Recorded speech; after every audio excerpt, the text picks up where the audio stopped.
du son maintenant. Donc, je vous attends une bonne session. Je serai avec vous dans ce côté-là et je vais écouter qu'est-ce qui se passe sur Twitch. Donc, je serai toujours en décalage avec vous. Oui. Je fais partie du cours, donc Oui, j'écoute à travers Twitch pendant c'est qu'il pour se passe, ça, on va que ça se si, passe bien. si je dis un gag, il rigole après. C'est ça. Je vais prendre mes écouteurs, on peut commencer. On peut déjà prier. Merci Seigneur pour cette journée. Merci parce que c'est toi qui l'a préparée, qui a fait ce qu'elle a été, ce qu'elle sera. Et Seigneur, tu vois que ce thème de la souffrance, eh bien, il est vaste. Et je te prie pour que ce que j'ai préparé, eh bien, puisse être utile pour chacun d'entre nous, que ça puisse nous parler, que voilà, on puisse te découvrir aussi sous un autre jour. Que Seigneur, vraiment ce thème puisse porter du fruit dans nos vies. Enfin Seigneur, c'est toi qui fera que nous grandissions avec toi. Ce n'est pas à nous de chercher à souffrir, mais ça fait partie de la vie. Et je te prie Seigneur que par ta parole, tu nous instruises, tu nous fasses grandir encore en toi et que on puisse devenir de plus en plus des adultes dans la foi. Merci de bénir chaque personne qui est ici présente et celles qui nous écoutent peut-être en direct ou qui nous écouteront. Vraiment que, Seigneur, ta parole fasse son effet en chacun de nous. Amen. Bien. Alors, bienvenue pour ce thème qui n'est pas forcément très facile. Et oui, qui a envie de souffrir?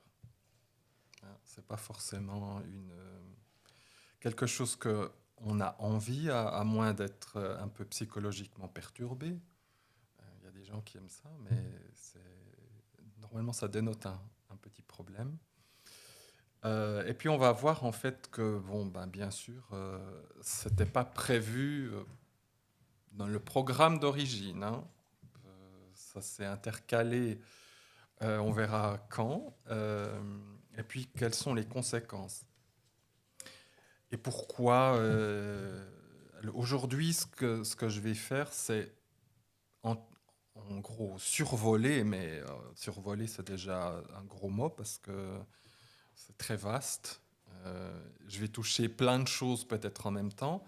Et puis demain et après-demain, j'aimerais focaliser sur des textes plus précis, comme Ésaïe 53, parce que tous ces termes, enfin presque tous les termes dont on va parler, on les trouve dans Ésaïe 53. C'est que Jésus, il a souffert sous de multiples manières. Hein. Il n'y a pas qu'un seul mot pour dire la souffrance en hébreu. Et puis, cette souffrance, elle touche certaines choses plus que d'autres, mais voilà. Et puis, la souffrance, celle qui est peut-être la souffrance la plus scandaleuse, c'est la souffrance du juste. Parce que souffrir parce que j'ai fait du mal, on va dire que on pourrait dire c'est bien fait, mais quand on souffre parce on n'a pas fait de mal, c'est scandaleux. Pour l'être humain en général, souffrir gratuitement, c'est scandaleux. Et pourtant, c'est quelque chose qui est très sérieux dans la Bible. Alors, j'aimerais déjà voir avec vous les différents verbes en hébreu qui parlent de la souffrance. Et bien entendu, le, le premier mot dans la Bible qui apparaît pour parler de la souffrance. Et si je vous pose la question, où est-ce que vous pensez qu'on voit la première fois le mot ou le terme ou le verbe souffrir? Ou qui veut dire quelque chose comme ça, souffrir? Oui. Quand Dieu a dit que pour la terre va souffrir pour le péché de l'homme. Voilà, c'est ça. C'est exactement ce cas-là. C'est quand Dieu va dire à Ève et à Adam qui ont croqué dans le fruit défendu, eh bien qu'ils vont souffrir. Alors, le verbe qui est utilisé en hébreu, alors même si vous ne savez pas l'hébreu, c'est pas grave, je donne quand même en hébreu le son, parce qu'il y a des gens qui connaissent, c'est le verbe atzav, atzav, qui, dans l'hébreu moderne, on dit ze atzu, ça veut dire c'est triste. Ça n'a plus tellement le sens qu'il a dans la Bible aujourd'hui, c'est simplement pour dire c'est triste, voilà. Mais c'est sa définition première, c'est pas forcément d'abord souffrir, c'est que ça provoque de la tristesse. Ça attriste ou ça offense. Mais ce verbe-là, c'est assez... enfin, quand on fait de l'hébreu, dès qu'on touche les racines hébraïques, il y a plein de sens toujours possibles. Et ce verbe atzav, il est utilisé aussi en hébreu moderne pour autre chose. Le verbe atzav, ça veut dire dresser, confectionner. Faire quelque chose, confectionner un gâteau. Par exemple, dans l'hébreu moderne, mais atzev sear, ça veut dire le hairstylist, hein, celui qui fait des coiffures, voilà. Hein. Alors, c'est pour confectionner, faire quelque chose avec ses mains, mais bibliquement, c'est dans un sens, c'est un travail pénible. Hein, c'est pas seulement faire des belles choses avec les cheveux, ça c'est moderne. C'est confectionner, faire, mais dans un sens pénible, un travail pénible. Et ensuite, étant donné qu'on parle d'un travail pénible, c'est que ça fait souffrir. Parce que pour travailler, eh bien, il faut se lever le matin, il faut faire des sacrifices, etc. Et donc, ça donne aussi le sens de souffrir moralement, déjà. C'est moins physique, c'est aussi physique, mais c'est surtout déjà une souffrance intérieure, une souffrance morale, et qui donne aussi attrister. Voilà, ça c'est le verbe à la base qui veut dire. Et ensuite, il veut dire plein d'autres choses. Par exemple, bien sûr, il veut dire le mot travailleur. Ben oui, puisqu'il faut travailler, donc le travailleur. Il veut aussi dire un vase de terre. Un vase. Le verbe atsav, il veut dire travailler. Maintenant, avec cette même racine, on peut faire d'autres mots. Et donc, il donne le mot travailleur, hein, la personne qui travaille. Mais il veut aussi dire le vase de terre.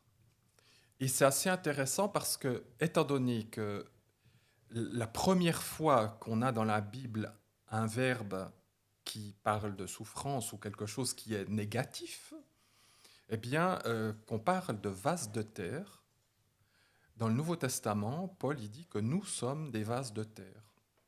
Et ça veut dire quoi? Ça veut dire que nous sommes des êtres fragiles.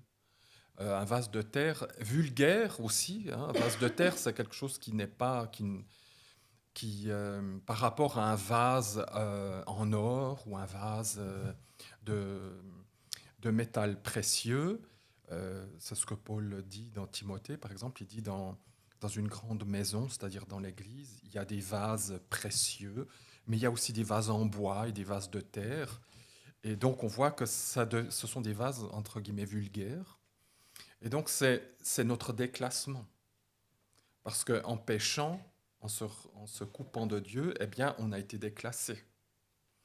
Et donc, on voit qu'on est devenu des êtres fragiles, et des vases en de terre se cassent, ils se fendent, et puis ils retournent aussi à la terre quelque part. Hein. Donc,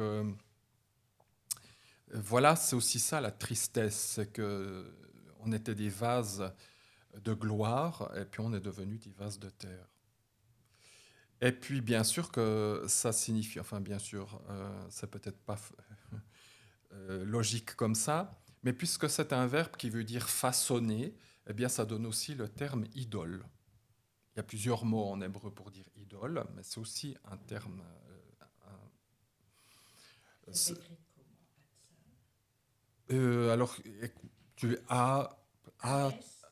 A-T-S-A-V. Voilà, comme c'est phonétique, hein, vous écrivez un peu comme vous voulez. Et ça signifie aussi idole, parce qu'une idole, on la confectionne, mais l'idole, elle attriste le Seigneur. Hein, elle donne de la tristesse. Et une idole, elle nous attriste aussi, parce qu'en fait, une idole ne nous répond pas. Hein. Donc on voit aussi le côté de tristesse et de déception. Et puis ce verbe donne aussi les douleurs de l'enfantement et de l'éducation. Et c'est dans ce sens-là qu'on le trouve la première fois dans Genèse. Alors Genèse 3, 16 et 17. Alors, c'est toujours intéressant dans la Bible les 3, 16. Chapitre 3, verset 16. Genèse, oui. 16, oui, et 17. Et Dieu dit à la femme, « Je multiplierai tes souffrances et ta grossesse. En travail, tu enfanteras. » Bon, ça c'est la traduction d'Arby. Hein. Des enfants, tu enfanteras des enfants. Et ton désir sera tourné vers ton mari et lui dominera sur toi. Et à Adam, il dit, « Parce que tu as écouté la voix de ta femme et que tu as mangé de l'arbre au sujet duquel je t'ai commandé, disant, tu n'en mangeras pas. Maudit est le sol à cause de toi, tu en mangeras péniblement tous les jours de ta vie. » Et on voit ici qu'est-ce qu'a causé le fait que Ève et Adam se sont détournés de Dieu. Eh bien, il y a une sanction divine. Alors d'abord, il s'adresse à la femme, puisque c'est elle qui a été d'abord tentée. Et il dit, je multiplierai tes souffrances, et c'est avec ce terme-là, Itsubon, voilà, la racine atsav qui est dedans, tes souffrances et tes grossesses, la souffrance de tes grossesses. Et la souffrance littéralement, de l'éducation de tes enfants.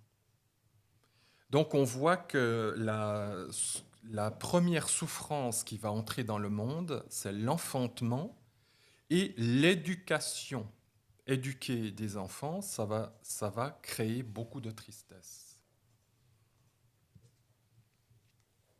C'est bien la première fois que j'entends ça par rapport à l'éducation. Oui, parce que voilà, il y a peut-être des déceptions, ça ne va pas toujours comme on veut, il faut toujours répéter, hein, ne fais pas ça, ça fait 100 fois que je te le dis. Cet enfant, il va me rendre dingue, j'entends ma maman. Cet enfant, il va me rendre folle. Parce qu'on fait, on fait des bêtises. Et il y a encore une autre conséquence, c'est que la femme sera attirée par son mari et son mari va dominer sur elle. Là, je donne juste une petite explication rabbinique parce que le monde occidental a très mal compris ce passage en disant l'homme doit dominer sur la femme d'une manière active et machiste, hein, très souvent. Et les rabbins disent non, la femme sera, elle va, le verbe le mot qui est utilisé ici, le désir veut dire littéralement courir derrière. Hein, la femme, elle va courir derrière l'homme, elle va être attirée et courir derrière, et puis lui va dominer sur elle. Mais dans la conception juive, dominer sur, c'est toujours une domination qui est passive. Pardon, active, pas passive, c'est justement le contraire. C'est-à-dire que je suis d'accord de me laisser dominer. Ça, c'est actif. Passif, ça veut dire le mari me domine ou l'homme me domine et j'ai rien à dire. Hein, il veut dominer sur moi. Bibliquement parlant, les rabbins ils disent ceci, quand est-ce qu'une femme elle est dominée par son mari? C'est quand la femme dit « mon mari c'est le meilleur du monde, j'en veux pas d'autre ». À ce moment-là, elle est dominée, dans le bon sens. Dans la conception occidentale ou de l'Église occidentale, c'est l'homme qui doit prendre pouvoir sur la femme, et ça, c'est pas biblique. c'est une autre chose. Bibliquement, c'est la femme qui se laisse dominer par son mari, mais elle se laisse dominer par son mari parce que justement, son mari, c'est le meilleur de l'univers. Et c'est ce qu'on voit dans Éphésiens, quand Paul dit l'homme et la femme, c'est comme le Messie et l'Église. Si moi, je me soumets à Jésus, c'est pas parce que Jésus m'a attrapé par le col et puis m'a dit tu dois m'aimer, tais-toi, fais ce que je te dis. Non, moi j'aime Jésus parce que justement c'est le meilleur maître de l'univers et puis il m'a sauvé, il fait tout pour moi, donc très volontiers je me soumets à lui. Mais voilà, mais ce qui ici parle de souffrance, c'est de concevoir et d'éduquer. Pour l'homme, ce qui va lui provoquer la souffrance, eh bien, c'est de travailler la terre. Parce que la terre sera maudite. On voit bien dans le texte, c'est pas Adam qui est maudit, c'est la terre qui est maudite. Jamais Dieu maudit l'homme. Il maudit ses actions ou il maudit les choses qui l'entourent. Mais ici, il n'a pas dit Adam, je te maudis. Il dit je maudis la terre dont tu as été tiré. À cause de toi, je maudis la terre. Et tu en mangeras. Ça va te provoquer beaucoup de souffrance parce qu'il va y avoir des chardons et plein de choses qui vont pousser, qui seront difficiles la terre va être difficile à travailler. Donc voilà, c'est ça la souffrance. Donc si je résume, j'insiste un peu sur ce texte-là parce que c'est le texte de base qui amène la souffrance dans le monde. La sanction divine ou la punition divine, je sais qu'il y a des gens qui n'aiment pas ce mot de punition, mais en français, punir, ça veut dire sanctionner, parce qu'on a commis une faute. Le Seigneur, il va sanctionner dans la construction de la famille, c'est-à-dire que ça va être pénible, ça va provoquer de la tristesse. Ça, je ne l'ai pas dit, mais quand il dit dans la souffrance, tu vas éduquer, tu vas engendrer des fils, voilà ce que dit le texte. En hébreu, le mot fils, ben, il vient de la racine en hébreu construire. Donc, les enfants vont construire la famille. C'est pas pour rien qu'après on parle de l'Église comme une construction, parce qu'on est des fils de Dieu, donc on construit un bâtiment. Donc dans la construction de la famille, les choses ne vont pas être faciles. C'est bien pour ça, dans notre monde, on voit que c'est jamais évident de construire une famille. Il y a beaucoup de cassures, de brisures, de choses comme ça. Et puis il y a un problème pour subvenir à ses besoins. Parce que la terre va être difficile à cultiver. Et puis, entre l'homme et la femme, la relation ne sera pas simple. Donc, il y a aussi un équilibre qu'il faut toujours rechercher dans la relation homme et femme. Donc, c'est ça la base, on va dire, de la souffrance que Dieu, à cause de la faute de l'homme, va, si on peut dire comme ça, introduire dans le monde. C'est surtout des problèmes familiaux et des problèmes de subvenir à ses besoins. Voilà la base. Et je pense que ça, c'est quand même la base de tous les problèmes, quasiment, autour de nous. Des problèmes de relations dans les familles et de comment je vais vivre, comment je vais subvenir à mes besoins. Et de là vont découler plein d'autres souffrances, parce qu'on pourra en ajouter. Mais ça sera de notre faute, ensuite. Alors, il y a un deuxième verbe qui est très courant pour exprimer aussi la souffrance. C'est le verbe « anna ». Alors, Voilà, vous pouvez l'écrire comme Anne, le prénom Anna, hein, si vous voulez. Anna, qui veut dire se soucier, se donner de la peine, travailler. Donc, voilà, se donner de la peine, avoir des soucis. Bien sûr, souffrir. Il y a être opprimé.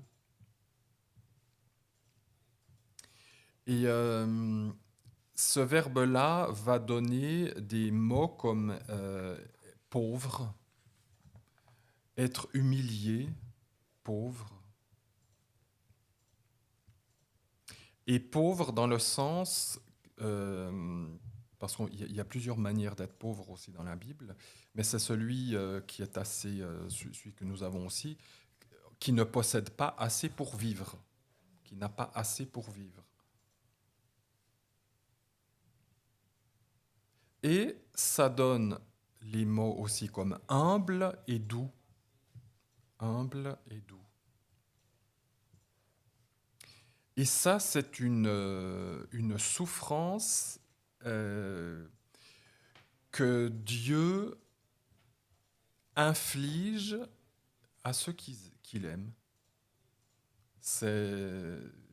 Vous l'avez la première fois que nous avons ce verbe-là, c'est en Genèse 15, verset 13. En Genèse 15, verset 13. Et c'est quand Dieu dit à Abraham, il lui promet que de Abraham, il aura une grande famille qui va découler de lui, que ça va bénir toutes les nations. Alléluia, amen. Enfin, franchement, des superbes promesses. Mais Dieu lui dit d'abord, de toi va sortir un peuple, et il va être humilié pendant 400 ans en Égypte. Ce peuple n'existe même pas. Ce peuple n'a même pas fait quelque chose de bien ou de mal. Et Dieu promet à Abraham qu'il va pendant 400 ans vivre en Égypte et être humilié, être opprimé par les Égyptiens pendant 400 ans. Alors c'est quoi le but de Dieu là derrière ?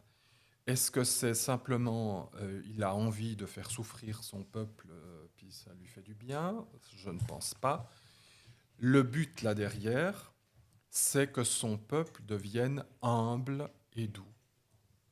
Voilà le but de Dieu, c'est que son peuple puisse être préparé à recevoir la parole de Dieu dans l'humilité et la douceur.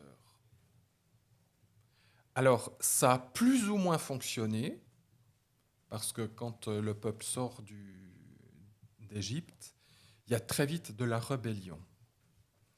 Alors, ça ne veut pas dire que tous étaient rebelles. Il y avait un noyau qui était rebelle et qui excitait les autres. Et qu'est-ce qui s'est passé ? Dieu a dit à un moment donné, vous allez monter dans le pays, vous allez chasser les habitants. Ils ont envoyé 12 explorateurs, ils reviennent et ils disent, oh là là là là, il ne faudrait surtout pas y aller parce qu'on va se faire battre à plate couture. Et le Seigneur dit, d'accord, à cause de votre manque de foi, j'ajoute 38 ans de plus dans le désert. Donc ils ont fait 40 ans dans le désert. Vous voyez, 400 ans en Égypte, 40 ans dans le désert. Pour les humilier. Et le Seigneur, dans le Deutéronome chapitre 8, vous pouvez lire le début du Deutéronome au chapitre 8, parce que c'est assez violent quand même comme texte. Parce que Dieu dit, je t'ai humilié, je t'ai fait souffrir de la faim pendant 40 ans dans le désert. Pourquoi ? Pour savoir ce que tu as dans le cœur. L'humiliation, selon Dieu, quand lui nous humilie, son but, c'est pour connaître notre cœur. Et ça, c'est quelque chose, tout ce que je vous dis, ça pose des jalons, parce qu'après on verra d'autres textes dans le Nouveau Testament aussi, où dans le Nouveau Testament, on a moins tous ces verbes différents. On a beaucoup le verbe souffrir, voilà, Il y a généralement qu'un seul verbe dans le Nouveau Testament, mais en fait, dans l'Ancien Testament, on voit toutes ces différentes souffrances, à quoi elles servent, mais d'être humilié par Dieu, en latin, hein, humilié, ça veut dire la racine latine qui donne en français humilié, ça veut dire la terre, hein, ça veut dire qu'on est tout en bas. Il n'y a rien de méchant, hein, dans humilié, ça veut dire que simplement humus, hein, ça veut dire la terre, les feuilles. Hein. On est à la hauteur de la terre, hein, on ne se prend pas pour le roi et la reine, hein, on doit rester à notre niveau. Mais le but de Dieu, c'est justement de devenir aussi obéissant, doux, humble. Et après, dans le Deutéronome chapitre 8, il dit, eh bien, après, tu vas rentrer dans le bon pays.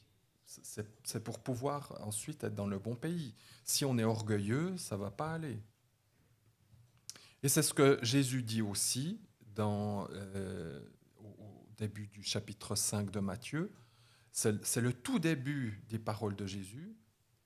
Heureux les pauvres d'esprit. Et c'est vraiment ce terme-là. On pourrait dire heureux ceux qui sont humiliés.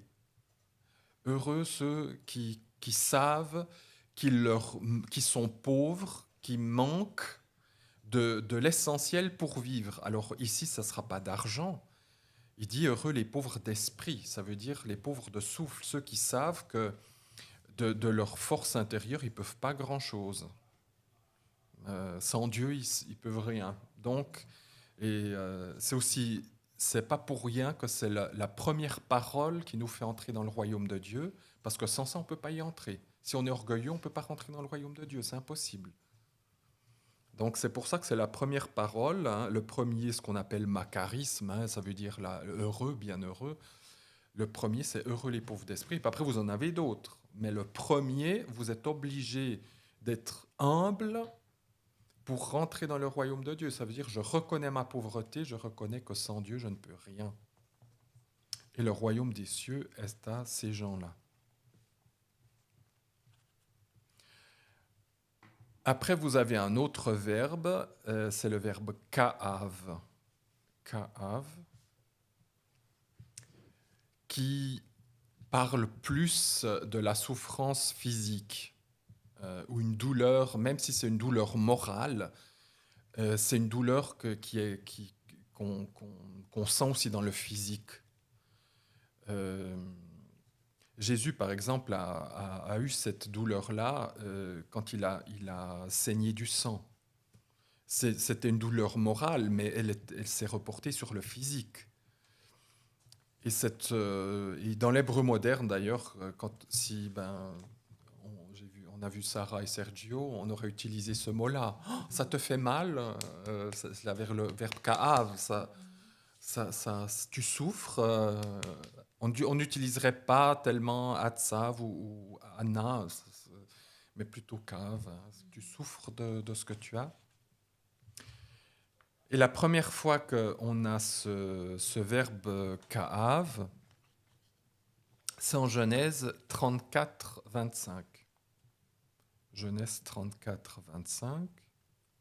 C'est une histoire un peu tragique. Il y a deux enfants de Jacob, Lévi et... je ne sais plus l'autre maintenant. Siméon. Vous savez, ils font un contrat avec un peuple étranger, puis ils disent « mais si tu veux épouser Dina, notre sœur, il faut que tous les mâles soient circoncis. Hein. » Puis eux, ils avaient leur petite idée derrière la tête, qu'ils pourront leur faire la guerre. Voilà. Et ils disent eh bien, le troisième jour, tous ces hommes qui étaient circoncis, ils souffraient à cause de la circoncision. Donc on voit vraiment que c'est une douleur qui est une douleur très humaine, très physique, qui nous affaiblit physiquement.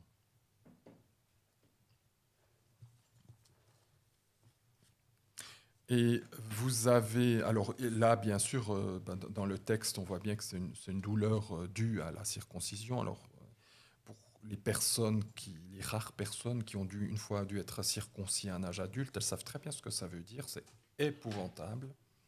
Pourtant, c'est pas grand-chose. Hein, c'est un petit bout de peau qu'on enlève là, voilà. Mais paraît-il que c'est des souffrances pendant un mois. C'est terrible. Et vous avez dans Job chapitre 5, verset 18, Job 5, 18, Job dit que Dieu fait souffrir, mais que c'est lui qui bande la plaie, qui met une bande, ou qui fait, c'est aussi le verbe boucher les trous. Il peut faire, voilà, c'est lui qui crée la souffrance, le ka'av, mais c'est aussi lui qui met la bande, comme Sergio, qui met la bande. Donc on voit que, après on verra encore d'autres textes, hein, mais je vous donne ça comme ça, que Dieu peut être à l'origine d'une souffrance. Alors là, chez Job, on voit que c'est aussi physique. Lui, hein, il était atteint dans sa chair, mais ça lui portait aussi dans le moral. Et il dit, ben voilà, Dieu peut faire mal, mais en même temps, il soigne. Et puis après, il dit, c'est Dieu qui secoue, mais c'est sa main qui guérit. Donc, par ce texte-là, on voit que la souffrance, même une souffrance physico-morale, elle peut être voulue de Dieu. On verra pourquoi, hein, parce qu'il y a des textes qui en parlent, mais qu'il donne aussi la guérison. Il vient aussi donner la guérison. Il ne fait pas juste ça comme ça. Hein. Voilà pour le verbe ka'av. Il y a ensuite un autre verbe. Alors, dans l'hébreu moderne, il est très utilisé aujourd'hui, bibliquement beaucoup moins, mais dans l'hébreu moderne, c'est celui-là qu'ils ont utilisé pour la souffrance en général. C'est le verbe saval. Saval. Alors, bibliquement, ça veut dire porter une lourde charge. Ça parle aussi d'un travail dur, une corvée, quelque chose de difficilement supportable, hein, mais où on est obligé d'être sous cette charge. Alors la première fois que vous avez ce verbe-là, c'est en Genèse 49, verset 15.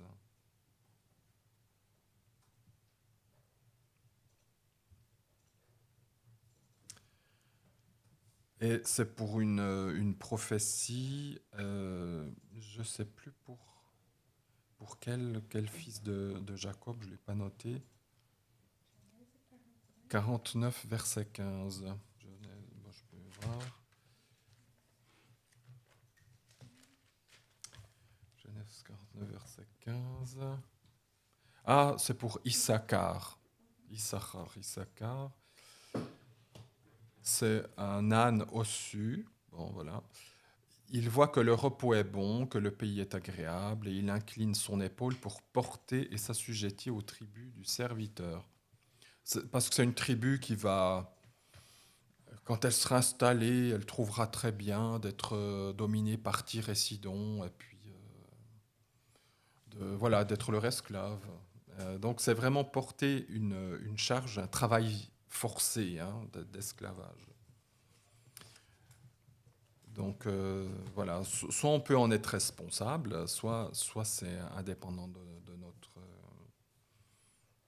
notre sort, mais ça veut dire porter un fardeau, une lourde charge. Et puis ça aussi, ça fait souffrir.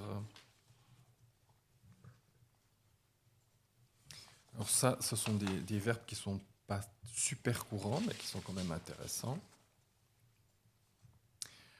Vous avez ensuite le verbe chaval. Alors pour faire le vous pouvez faire un KH ou alors un CH allemand comme Bach. Moi, je faisais des CH soulignés, comme ça je disais, ça c'est germanique, CH souligné, puis ça fait le chaval, qui veut dire lier, nouer, hein, mettre une corde autour de quelque chose, hein, lier, nouer, tordre aussi, tordre, parce qu'avec les cordes, on doit les tordre. Ça signifie, qu'est-ce qu'on fait avec des liens ou des cordes? On fait aussi des pièges. Donc ça veut aussi dire prendre dans un piège, hein, lié par un piège. Prendre dans un piège, tu comprends le piège? Dans le sens négatif, Oui, oui, oui, oui. la blague avec... Oui, c'est un piège. Comme Simeon le dit en fait, c'est un piège. C'est un piège, voilà, voilà. Alors ça va, oui, peut-être qu'on peut l'utiliser comme ça en hébreu aussi. Par exemple, pour prendre des oiseaux, on fait des pièges avec des cordes, hein, des filets, et puis pouf, ils tombent dedans. Ou les poissons aussi. Alors ça signifie aussi, vous voyez, l'hébreu c'est très imagé. Ça veut aussi se dire tordre de douleur, hein. Quand on a mal, hein, physiquement, on se tord de douleur.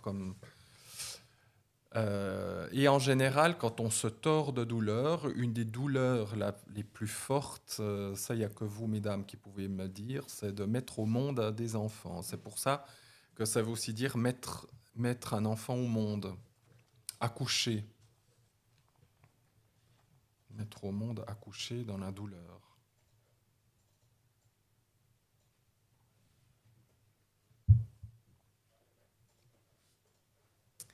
Alors, vous l'avez, ce verbe, la première fois en Exode 22-25. Exode 22-25.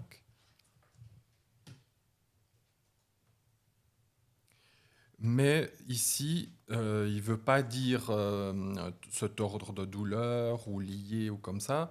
Ça veut dire lié par un gage. Lié par un gage. Quand quelqu'un il nous doit quelque chose, on va le lier par un gage. Il nous doit quelque chose, donc on lie quelqu'un, hein, puisqu'il nous doit. Donc on le lie par un gage. Et dans ce passage-là, il est dit qu'il y avait des drôles de coutumes à l'époque, c'était les vêtements. Il fallait qu'on donne nos vêtements en gage à la personne. Mais il dit, attention, alors, ne me demandez pas comment ça fonctionnait. Il dit, mais tu dois le rendre le soir. Hein, la journée 22, 25. 22, 25. Quand le soleil va se coucher, tu dois lui rendre de nouveau, hein, parce que c'est un vêtement avec lequel il se couvre pour dormir. 22, 25. Exode.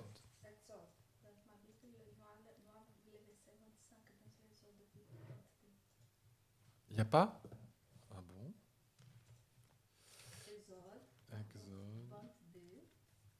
Exode 22. Voilà. 22, 25. Oui, j'ai remarqué. Exode 22, 25. C'est ça? Oui, mais ce qui est très bizarre, alors dans la Bible hébraïque, c'est 22-25, mais par exemple dans ma traduction, c'est 26. 26. Ouais, c'est 22-26. Après, il faut vérifier dans vos traductions, parce que chez moi, c'est si tu prends en gage le vêtement de ton prochain, tu lui rendras avant que le soleil soit couché. Oui, c'est sa seule couverture, son vêtement pour sa peau. Voilà. Mais tu as raison, mais voilà, alors dans la Bible hébraïque, c'est bien 22-25, mais dans les traductions, ça peut être le suivant. Ouais. C'est dans le sens de... Ici, c'est prendre en gage, lié par un gage. La personne, elle est liée par un gage, mais en même temps, eh bien, ça,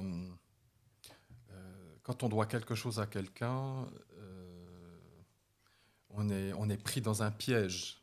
Hein. De nouveau, c'est aussi des choses qui nous font souffrir parce qu'on n'est pas libre. Hein. On est comme tenu par quelque chose, hein, de voir quelque chose à quelqu'un. C'est la même chose qui est un proverbe quand la personne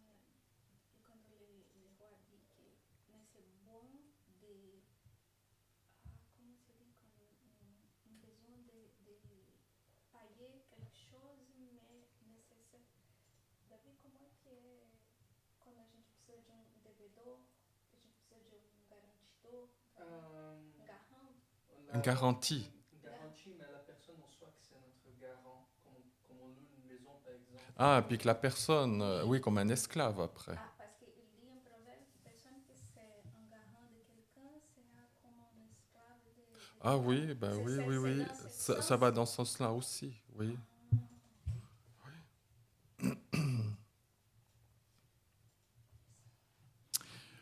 Ensuite, il y a le verbe amal, amal,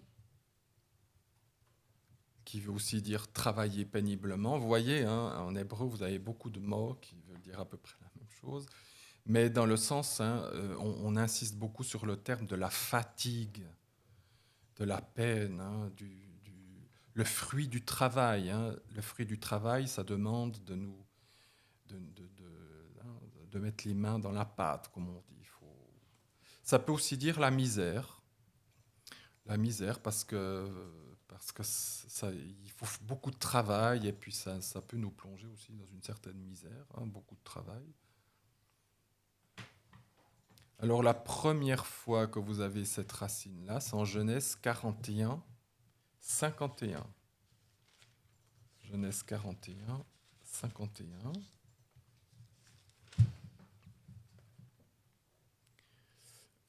Joseph appela le nom du premier-né Manassé, car Dieu m'a fait oublier toute ma peine et toute la maison de mon père. Joseph, son premier fils, Menaché, qui en hébreu vient d'une racine qui veut dire oublier, et puis il lui fait oublier quoi?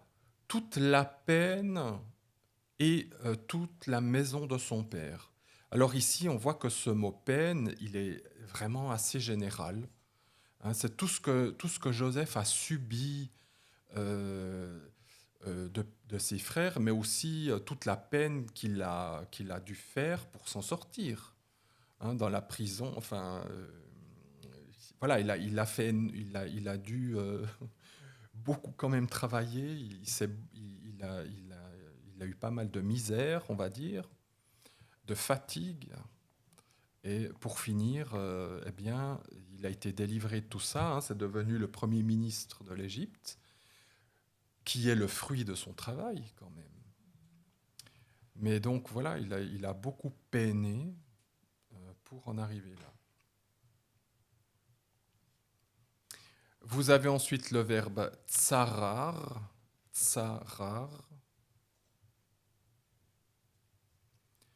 qui veut dire comprimer, emprisonner,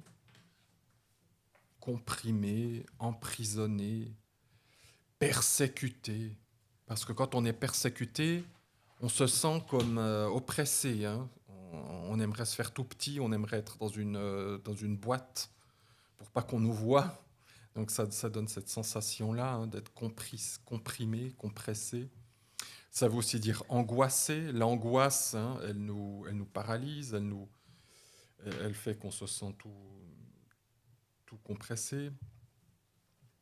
Et c'est ce mot-là aussi qui donne, après dans le Nouveau Testament, hein, le mot de détresse ou de tribulation, quand il y a des persécutions.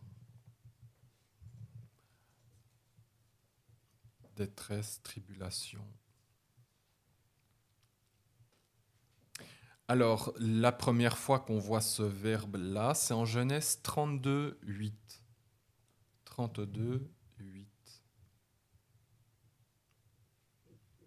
C'est quand Jacob rentre à la maison, et puis on lui dit que son frère vient avec lui avec 400 hommes pour lui faire la guerre. Et là, il dit que, dans le verset, il dit qu'il a une très grande crainte et qu'il s'est angoissé. Donc on peut comprendre, hein, toutes ses femmes, ses enfants, il ne sait pas trop ce que son frère est prêt à faire, hein, mais si on vient avec 400 hommes de guerre, ce n'est pas pour dire bonjour. Donc il est très angoissé. Et l'angoisse, eh bien, c'est très souvent le fruit de l'inconnu. Si tout d'un coup, là, imaginons que demain, l'État français dit, eh bien, tous les chrétiens, vous allez être persécutés, ben, ça provoque en nous, évidemment, une grande angoisse. Qu'est-ce qui va nous arriver? Comment ça va se passer? Qu'on nous dise qu'on va nous persécuter, c'est une chose, mais on est toujours... Il va m'arriver quoi? Comment est-ce que ça va se faire? Donc c'est normal qu'on se sente dans cet état-là. Après, vous avez un verbe, ça, on va voir demain un peu plus, parce que c'est quelque chose qui nous touche tous, alors, sans exception. C'est le mot qui va donner, le verbe qui va donner le mot maladie. Khalla. Khalla. CH souligné, voilà, comme vous voulez, hein, le khalla. Khalla. Alors, ce verbe-là, à la base, il veut dire frictionner. Quand on est malade, hein, on fait des frictions, comme ça, on met des crèmes, des baumes. Qui veut aussi dire polir une pierre, hein, quelque chose comme ça. On frictionne beaucoup et puis ça devient tout bien beau, brillant. Ça veut aussi dire, vous voyez la pensée hébraïque, hein, flatter. Quand on dit à quelqu'un, ah voilà, flatter, c'est jamais bien dans la Bible. Parce que ça rend malade. C'est pas quelque chose de positif, de flatter. Flatter, nous en français on dit on caresse dans le sens du poil. Et ça, c'est pas du tout une expression positive non plus, caresser dans le sens du poil. C'est pas hébraïque, hein, mais ça exprime bien ce que ça veut dire. En tout cas, ça guérit pas. La flatterie ne guérit pas. Il faut dire la vérité aux gens, que ça plaise ou pas. Mais quand on flatte, c'est vraiment pas du tout, ça amène pas la guérison. Alors, ces verbes-là donnent la pensée d'être malade, d'être faible, et aussi de souffrir. Khala, la maladie. Mahala, la maladie. Être faible, être malade, souffrir.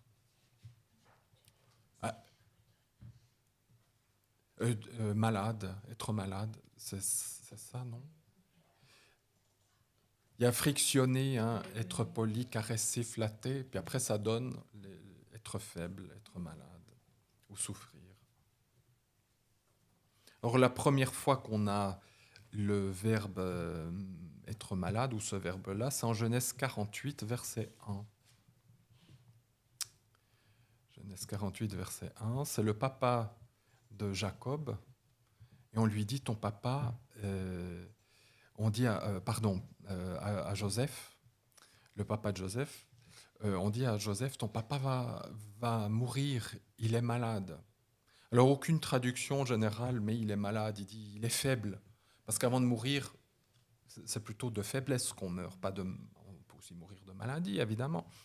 Mais la Bible, autant l'hébreu que le grec, en tout cas dans la Bible, ne font pas de distinction entre être faible ou être malade. Être faible ou être malade. Donc, nous, en français, on fait une distinction. Si on dit « Ah, il est mort de maladie », c'est pas la même chose que si je dis « Il est mort parce qu'il était faible, et puis il était vieux, et puis le cœur a lâché parce qu'il était faible ». Dans la Bible, on ne fait pas de distinction, et ça, je trouve que c'est déjà très intéressant. Quand la faiblesse et la maladie, on ne fait pas de distinction. On verra ça plus demain, mais ça montre que la maladie, c'est de la faiblesse. Et être faible, c'est être malade. Voilà. Hein. Et puis on verra que la faiblesse, ce n'est pas seulement une faiblesse physique, mais la faiblesse, l'homme est faible, il est malade, par nature. Hein. Nous sommes des personnes malades, par nature. Alors après, ça peut se manifester de manière physique, mais par nature, nous sommes malades, parce que de toute façon, on va vers la mort. Hein, donc, Et ça, c'est aussi quelque chose, vous l'aurez compris, que tous ces verbes n'ont rien à faire dans la création originelle. Hein, tout ça, ça découle du premier verbe atsav, hein, être attristé. Tout ça, ça vient après. Mais on n'a jamais un de ces verbes qui serait en Genèse 2 hein, ou Genèse 1. Hein, il n'y en a pas.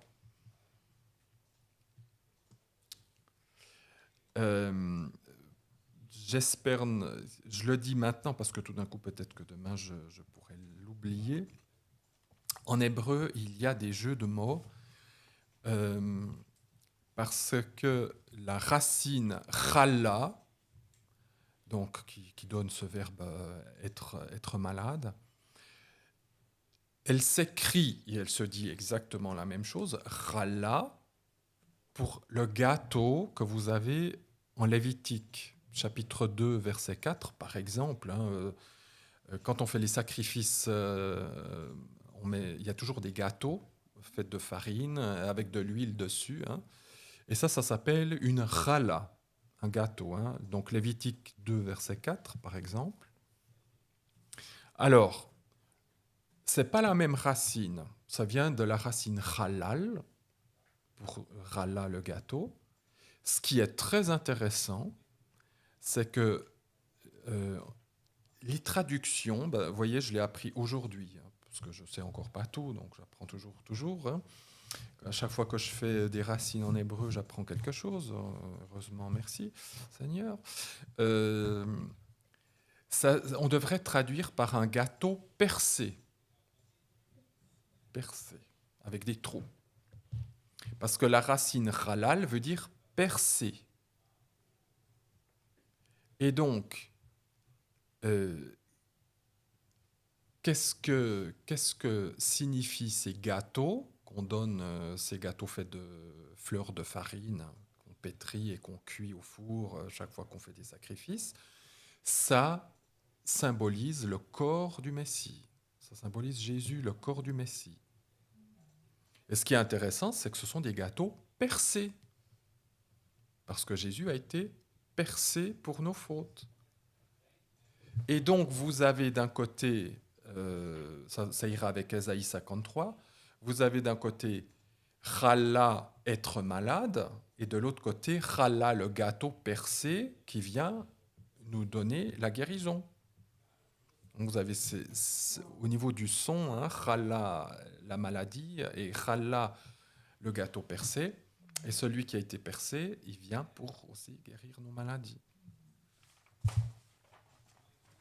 Si vous allez ici dans le quartier juif, vous avez des pâtisseries, allez demander une challah. C'est une tresse, c'est la tresse du vendredi soir.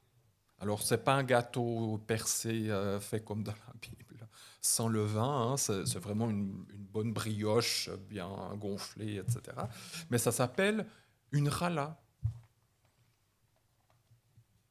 Alors, il y a quelque part un souvenir de ce gâteau qu'on met avec les sacrifices.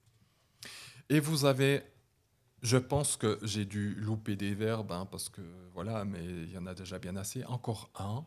C'est un verbe qui est très rare. C'est le verbe dava, qui veut dire être défaillant, il y a aussi un état de tristesse. Voilà, alors mesdames, vous pourrez dire oui ou non à cela, parce que en fait, ça concerne surtout les dames. Parce que littéralement, le verbe dava, ça veut dire l'état de la femme pendant ses règles.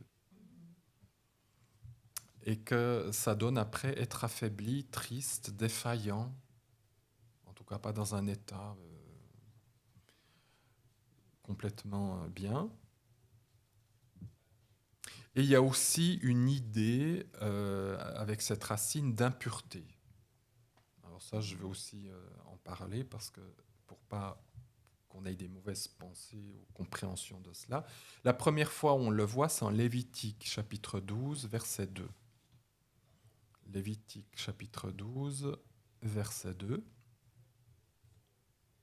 Alors, ici, il parle de la femme qui va concevoir un enfant mâle et il dit, elle sera impure pendant 7 jours, comme au temps de son état de fin de menstruation. Hein, elle sera impure pendant 7 jours. Alors, qu'est-ce que ça veut dire? C'est quand même important puisque je cite ce texte-là. Qu'est-ce que ça veut dire dans le Lévitique être impur? Il y a des impuretés qui sont dues à cause de péchés, on va dire graves, si on peut dire comme ça, des péchés que je commets moi, par exemple l'adultère. D'aller avec quelqu'un d'autre, ça me rend impur. Mais ça, c'est une impureté qui demandera des sacrifices. Et encore, je crois que je dois mourir à cause de ça. Donc, je dois être lapidé. Donc, ce sont des impuretés qui sont qui me touchent dans ma personne. Il faut qu'il y ait vraiment un pardon de Dieu qui me soit accordé pour que l'impureté soit enlevée. Dans notre passage, il ne s'agit pas de cette impureté-là. Il n'y a pas besoin de faire des sacrifices. Quand une femme elle a la fin de ses menstrues, elle ne doit pas aller sacrifier un taureau ou je ne sais pas quoi. Elle doit se laver et puis elle sera pure à la fin, le soir, à la fin de tout ce qu'il faut faire pour être de nouveau intégré. Qu'est-ce que veut dire ici l'impureté de sang? Il se passe quoi? La femme perd du sang, et le sang dans le Lévitique, c'est la vie. Donc, elle perd de la vie. Et perdre de la vie, ça veut dire symboliquement, bien sûr, là on est dans du symbolique, hein. Elle perd la vie, donc elle enfante la mort. Elle donne naissance à la mort. Ce qui est très intéressant, c'est qu'elle donne naissance à un enfant, mais en même temps, elle donne naissance aussi quelque part à la mort. Quand une femme, elle a simplement ses règles, eh bien, c'est simplement qu'elle perd du sang, elle perd de la vie, donc elle donne que la mort. Là, elle enfante un enfant, donc elle donne la vie, mais en même temps, elle donne la mort parce que cet enfant, un jour, doit mourir. Enfin, le Lévitique, c'est un livre qui veut simplement montrer que l'homme est entouré et ne fait que d'engendrer la mort. L'homme ne peut pas donner la vie, c'est tout. Alors, il y a d'autres textes qui nous parlent de l'homme aussi. Hein. L'homme, il a des coulures, il y a des pertes séminales, il est aussi impur. Il suffit d'avoir touché une bête morte, on a touché la mort, donc on est impur. Le Lévitique, il veut simplement nous montrer voilà, que la mort, elle est partout. Et que l'homme est incapable de donner la vie, il fait que de donner la mort, même quand il veut donner la vie. Vous avez, quand un couple a des relations sexuelles, ils sont impurs. Dans le christianisme, on a dit quoi? Surtout après dans l'Église romaine catholique, le sexe, c'est l'impureté, c'est mal. Il faut pas avoir de relation parce que c'est mal. Dieu, on a même pensé que c'était le péché originel. Hein. Mais c'est pas du tout la pensée biblique, ça n'a rien à voir. Dieu, il a jamais eu cette idée saugrenue. Cela veut dire que l'homme et la femme, lorsqu'ils ont une relation, l'homme va donner quelque chose de lui qui est de la vie, en l'occurrence des spermatozoïdes. Mais en général, ces spermatozoïdes ne vont pas féconder l'ovule. Donc c'est la mort. Donc la vie qu'il pourrait donner n'entraîne pas la vie. Ça donne la vie si elle est morte. Donc il y a une impureté de mort de nouveau. Donc ce n'est pas du tout une impureté morale ou un péché sexuel ou je ne sais pas trop quoi. C'est simplement, Dieu veut montrer que que même lorsque l'homme et la femme veulent donner la vie, ils vont plutôt donner la mort. L'homme est incapable de donner la vie. Il n'y a que la mort qui l'entoure. La mort est dedans, la mort est dehors. Et donc, le Lévitique, bien sûr, il n'y a pas que ça dans le Lévitique, mais c'est un livre qui préparait le peuple hébreu à ce qu'un jour ils acceptent le Messie qui est le seul qui peut donner la vie. Que nous sommes incapables d'avoir en nous la vie ou de donner la vie. Ou de se sauver par soi-même, hein, par quoi que ce soit. Ça, il faut que je revoie sur le... J'arrive pas à regarder toute cette phrase.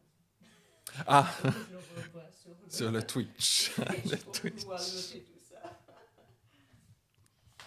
Voilà, donc, voilà tous ces verbes, toutes ces racines dont je vous ai parlé qui sont là pour mettre un peu des briques. Voilà, vous avez plein de briques comme ça, et puis après, on peut aborder ce sujet-là un petit peu de manière plus scolaire.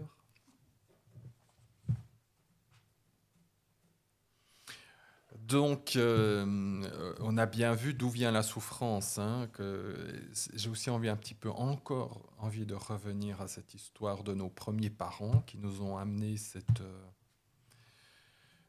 ces situations dont personne n'a envie, mais qui font partie de la vie et qui sont parfois nécessaires. En tout cas, c'est pas avec moi ou dans un cours sur la souffrance où je vais vous dire comment ne pas souffrir.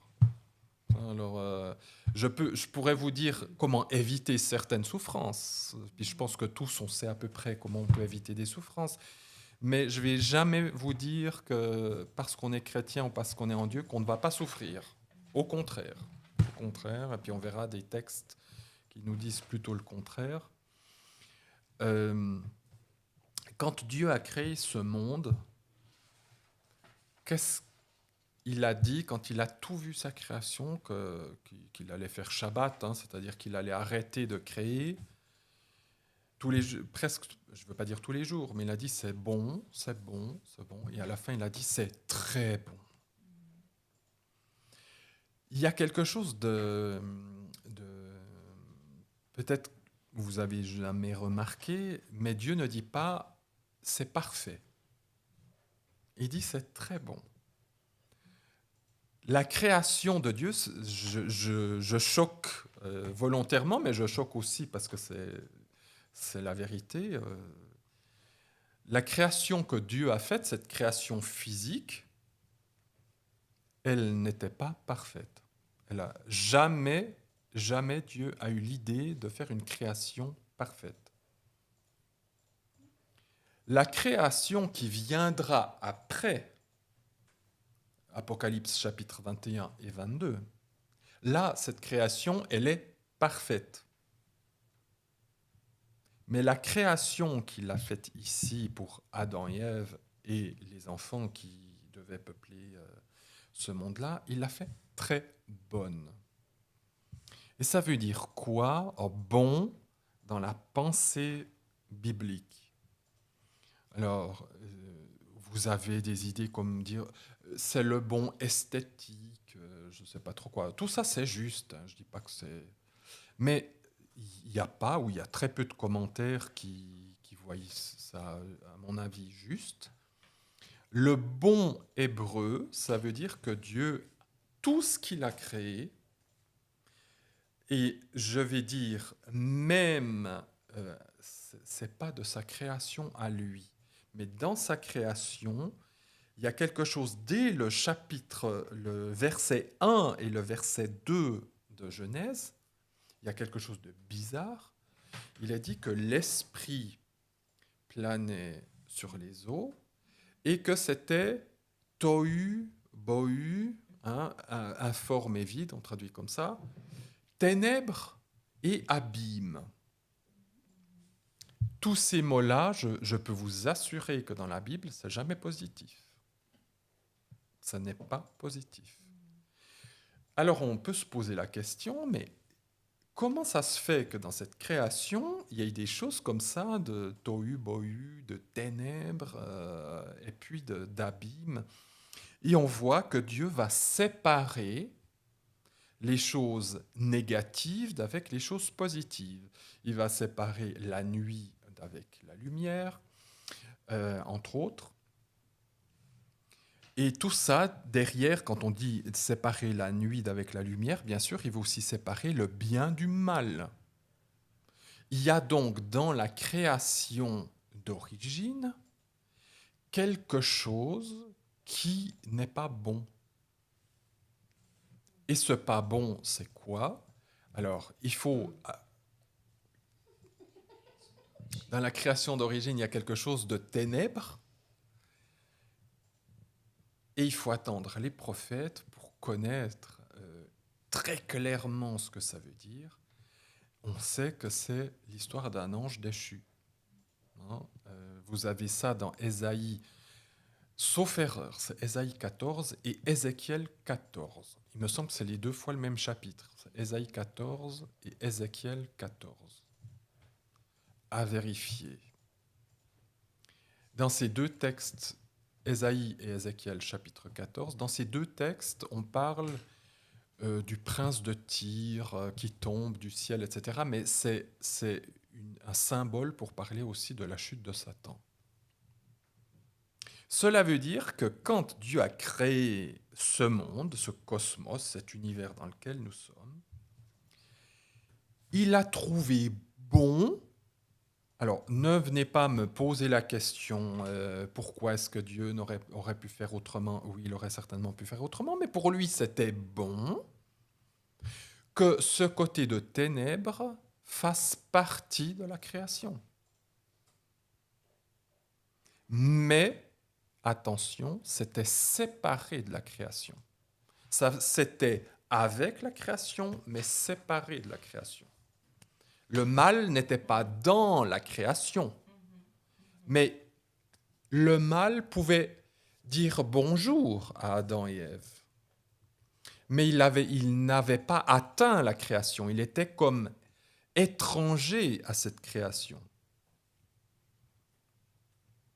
Donc, c'est pour ça que cette création n'est pas parfaite, parce que, il y avait des ténèbres.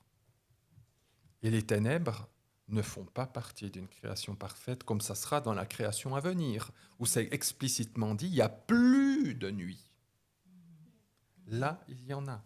Oui. Quand Dieu dit qu'il est bon, c'est parce qu'il n'y a pas de ténèbres. Il a fait la séparation de la ténèbre avec sa création. Pas seulement bon, ça veut dire que tout ce qu'il a créé, c'est pour que nous arrivions à la stature du Messie. C'est ce que Paul dit, nous devons arriver à la grandeur de Jésus. Tout ce que Dieu a créé, c'est dans le but de nous éduquer et que l'on arrive à la stature du Messie. Ça, c'est le projet depuis le début. Quand Paul dit ça, pardonnez-moi, je ne sais plus dans quel épître précisément, si c'est les Philippiens, je ne sais plus, il dit que nous arrivions tous à la stature du Messie, aussi Éphésiens.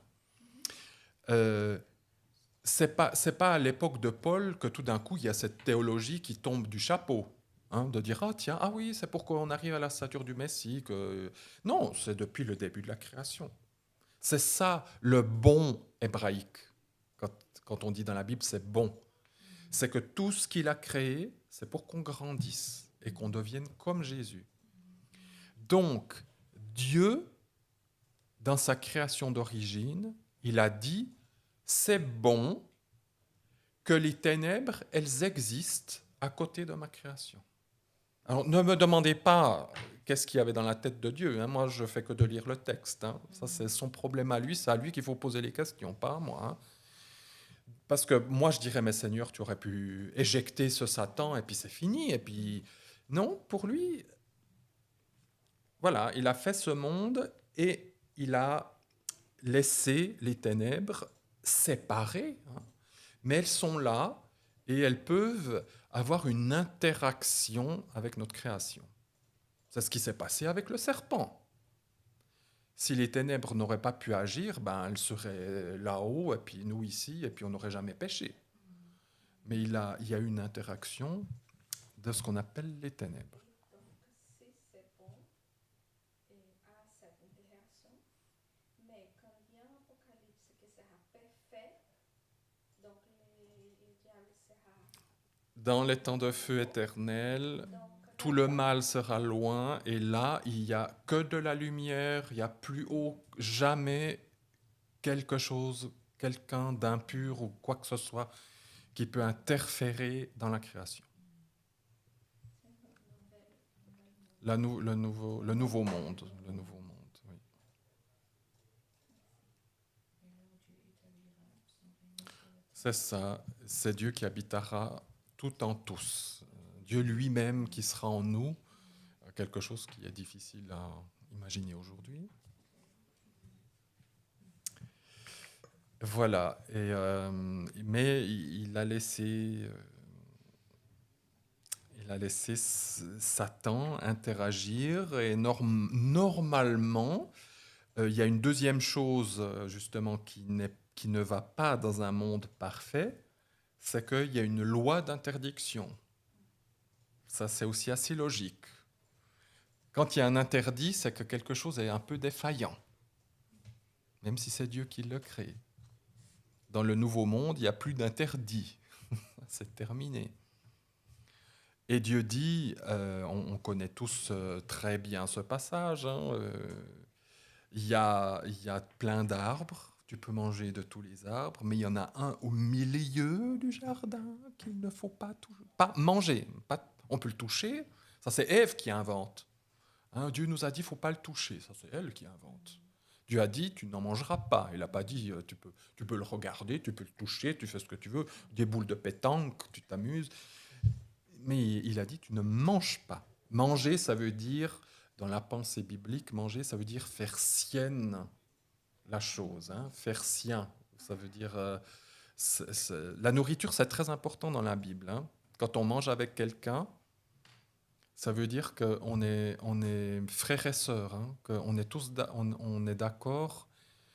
Ça ne veut pas dire qu'on est d'accord sur tout, mais ça veut dire qu'on fait partie de la même famille. En Orient, si vous êtes avec un ennemi, vous ne mangez pas. Ou si vous êtes avec quelqu'un où vous êtes en désaccord, où il y a quelque chose vous ne mangez pas avec. Hein. Il faut d'abord régler la situation. Quand, par exemple, un juif nous invite à manger avec. Alors ça, c'est un grand honneur. Alors ça veut dire que tu fais partie de la maison. Oui. Quand un juif nous invite à manger chez eux. Si c'est un juif qui pratique pas, bon ben voilà, mais quand vous avez des juifs qui pratiquent et tout ça, qui disent tu viens manger chez moi, oh, oui. Ça c'est, ou un arabe hein, qui vous invite à manger, parce qu'ils ont la même mentalité, un juif ou arabe qui dit viens manger chez moi et tout ça. Alors, on est frères et sœurs, ils nous protègent même, hein, on est même plus que des amis, ils nous mettent, ils sont même nos garants protecteurs. Hein, dans la mentalité sémitique. Hein.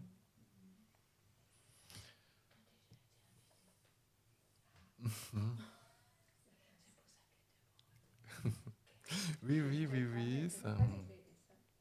Oui.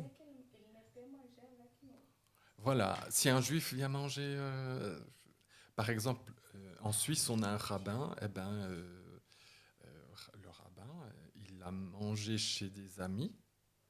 Mais la nourriture, c'était fait par des juifs, hein, tout ça, mais il a mangé dans la maison de païens.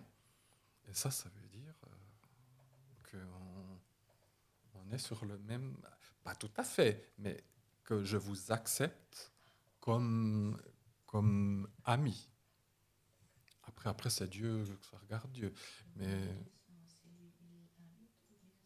Tout à fait. Ah oui. Sinon, il refuse. Hein.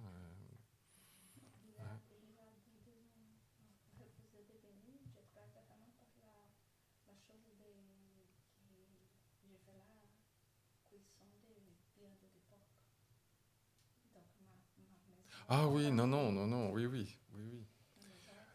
Et contaminé, ouais, c'est pour ça qu'en général, ils ne viennent pas. Sauf après, pour le rabbin, là, il faut il faut ouvrir la vaisselle sous ses yeux. Ça sera avec la vaisselle en plastique et des choses comme ça. Et puis la nourriture, elle vient d'un restaurant juif. Mais déjà qu'il mange chez quelqu'un, c'est... Voilà. Et donc voilà, et il y a cet interdit de cet arbre de la connaissance du bien et du mal. Alors ce qui est intéressant, c'est que si vous lisez le texte, Dieu dit, tu peux manger de tous les arbres du jardin, et il y a un arbre au milieu du jardin qui est l'arbre de la vie. Il dit, il est au milieu du jardin. Bibliquement, si vous regardez ailleurs, et on voit même dans l'Apocalypse, l'arbre de la vie, c'est le symbole du Messie. Hein, c'est le symbole de Jésus. L'arbre de la vie, c'est le Messie. Et quand le serpent vient tenter Ève, Adam est à côté, hein, il n'est pas à la chasse. Hein. D'ailleurs, il n'y avait pas la chasse à l'époque. Adam est à côté, mais il vient tenter Ève. Qu'est-ce qu'elle dit?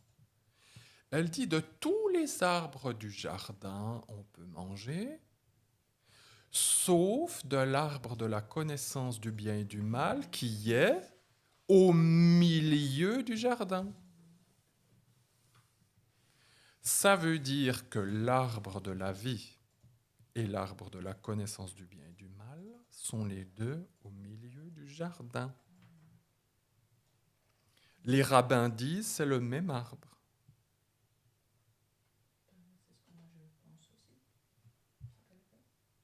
C'est rare qu'on pense ça, parce que quand on dit l'arbre de la vie, c'est le positif, c'est la vie de Jésus, mais l'arbre de la connaissance du bien et du mal, c'est l'arbre qui va donner la mort. Et donc, on a une très mauvaise compréhension des choses dans la culture chrétienne. C'est parce que l'arbre de la connaissance du bien et du mal, c'est pas un arbre mauvais. C'est le même arbre, mais en disant la source de la sagesse et de la connaissance bibliquement, c'est qui?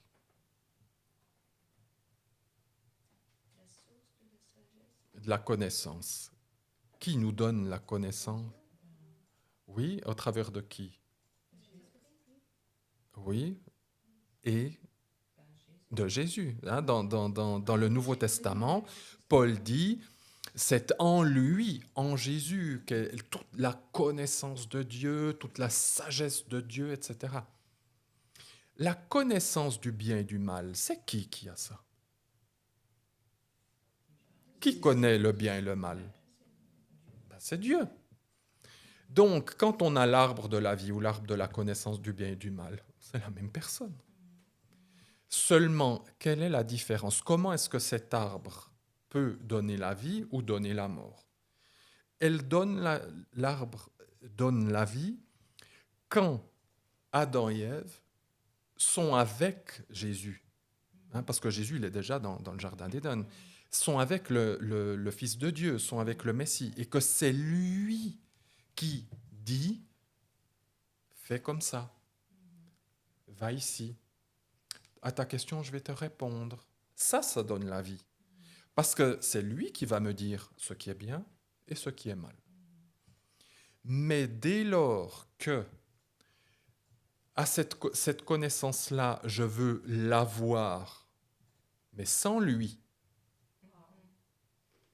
alors là, qu'est-ce qui se passe? Ça devient l'arbre de la mort. C'est, oui, Seigneur, je veux bien avoir ta connaissance, mais je veux être comme toi. Je veux arriver à ton... C'est exactement comme Satan, d'une autre manière. Mais Satan a dit, j'aimerais être l'égal de Dieu. Et Satan, il est venu en disant à ces êtres humains, écoutez, celui qui vous a créé, il aimerait vous dominer. Dans tout son discours, c'est ça. Hein. Il veut vous coincez, il veut que vous ne puissiez pas par vous-même, en fait, savoir ce qui est bien et ce qui est mal. Il faut vous dégager un peu de ce Dieu-là. Moi, j'aimerais vous donner un truc. Eh bien, enfin, vous donner une révélation. C'est que vous êtes créé à l'image de Dieu. Donc, puisque vous êtes créé à l'image de Dieu, en vous, il y a comme Dieu qui habite. Donc, vous pouvez par vous-même accéder à cette connaissance, ces choses-là. Il faut juste transgresser le commandement. Vous montrez votre indépendance en consommant de ce fruit-là. Et en consommant de ce fruit-là, ça veut dire je suis d'accord d'accéder à ma connaissance du bien et du mal par moi-même. Et si le Seigneur a donné ce libre choix, c'est parce qu'il nous a créés libres. Dieu n'a jamais voulu qu'on l'aime par imposition, par soumission active, mais par une soumission passive. C'est-à-dire que c'est moi qui dis je veux être soumis à Dieu, c'est moi qui suis d'accord de ne me consommer qu'à l'arbre de la vie et de faire tout avec lui. Et c'est pour ça qu'on voit dans le texte, il y a quelque chose d'un peu... Oui, c'est pas curieux, mais c'est la pensée de Dieu. Il est dit que Yahvé descendait dans le jardin au souffle du jour. Ça veut dire, en fait, c'est Jésus. Jésus, il n'était pas là 24 heures sur 24 derrière Adam et Ève, toujours. Ouais, vous faites quoi, hein, vous êtes où? Il les laissait, il voulait apprendre à les connaître peu à peu. C'est un gentleman. Je peux venir prendre le thé chez vous? Ok, alors je vous laisse entre vous, je reviendrai plus tard. Donc Dieu, il nous a créés à son image, mais aussi dans ce libre choix, ce libre arbitre, comme on appelle.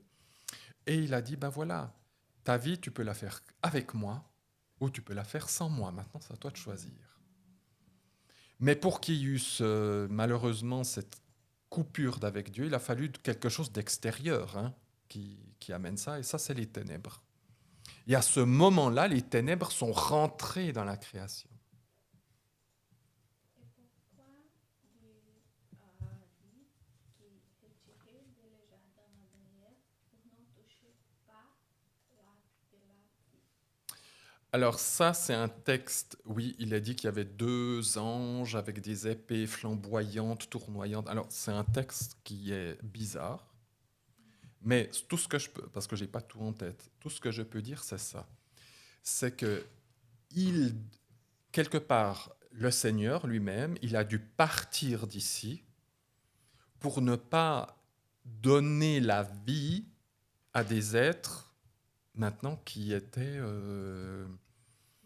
mortels et qui étaient justement dans un état de faire du mal. Il fallait que ces êtres humains meurent, parce que Dieu avait un plan derrière, évidemment, on connaît la suite. Mais l'image d'avoir chassé Adam et Ève du jardin, il faut bien se dire que géographiquement, ce jardin, c'est là où vous avez aujourd'hui le dôme du rocher. Vous savez, là, sur l'esplanade, la pseudo-mosquée, là. C'est là qu'il y avait l'arbre. Et puis c'est là. Oui. C'est là, c'est aussi là qu'Adam a été construit. C'est là qu'il y avait l'arbre. C'est là que Isaac, Abraham allait ligaturer Isaac. Voilà, c'est là qu'il y avait l'arche après, où Dieu siégeait, où la Chérina, l'esprit, Dieu y siégeait. Ça, c'est l'endroit le plus...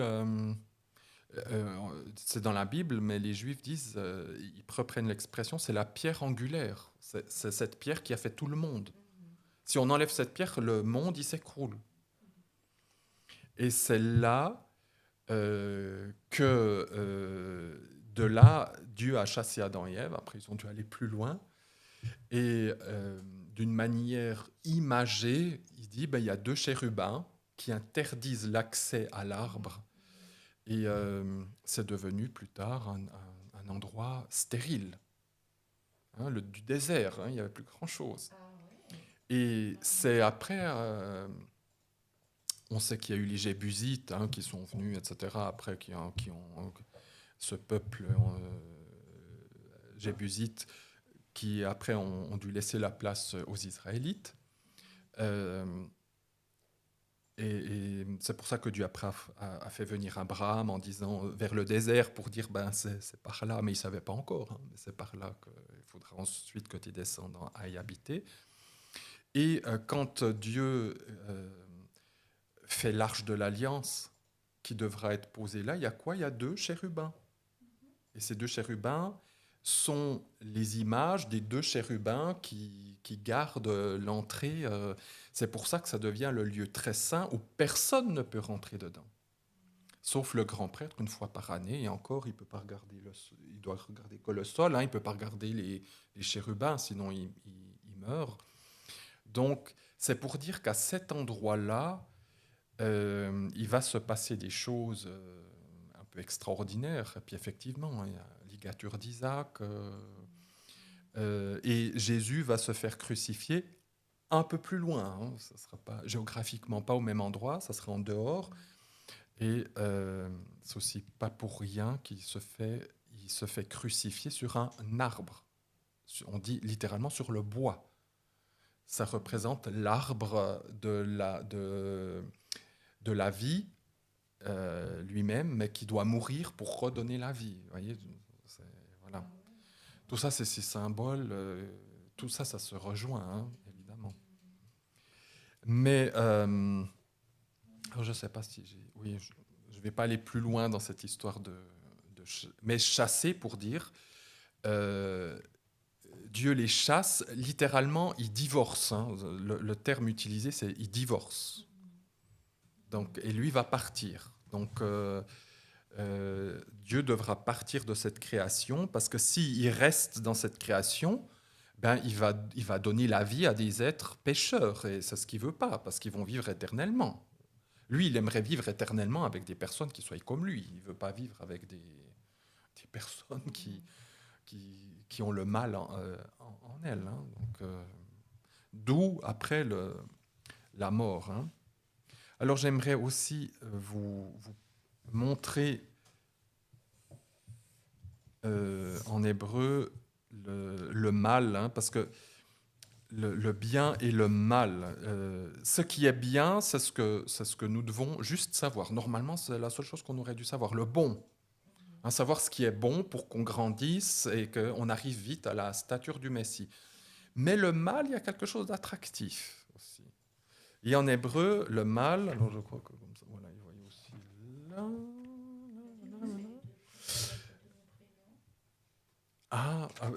Alors en hébreu, c'est resh aïn, ra. Ra. Non. Ça, c'est vraiment de l'hébreu. Ça, c'est la lettre R. D'ailleurs, elle est à l'envers par rapport à nos langues à nous, à notre latin. Ça, c'est le R. Et ça, c'est le Aïn. C'est un truc qui vient là. Le Aïn. Et ça veut dire Ra. Et Ra, ça veut dire le mal en hébreu.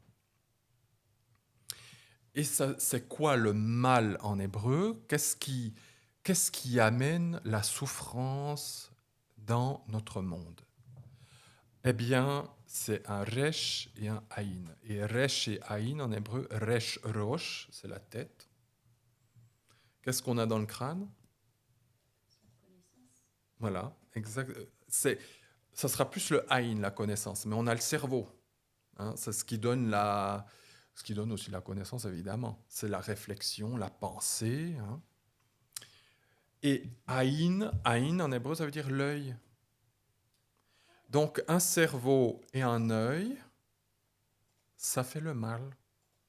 Parce que l'œil voit, qu'est-ce qu'il a dit dans le texte? Ève vit l'arbre. Elle vit qu'il était beau, précieux pour avoir la connaissance. Donc, ça commence avec l'œil. Le 99,9% des péchés, normalement, ça commence avec l'œil. Ça, des fois avec les oreilles aussi. Mais c'est beaucoup avec l'œil. Donc on voit. Et puis ensuite, il y a le cerveau qui fonctionne. Et en fait, le mal dans notre monde, On peut philosophiquement, beaucoup de théologiens ont essayé d'expliquer le mal. Non, non, le mal, il suffit des yeux puis d'un cerveau.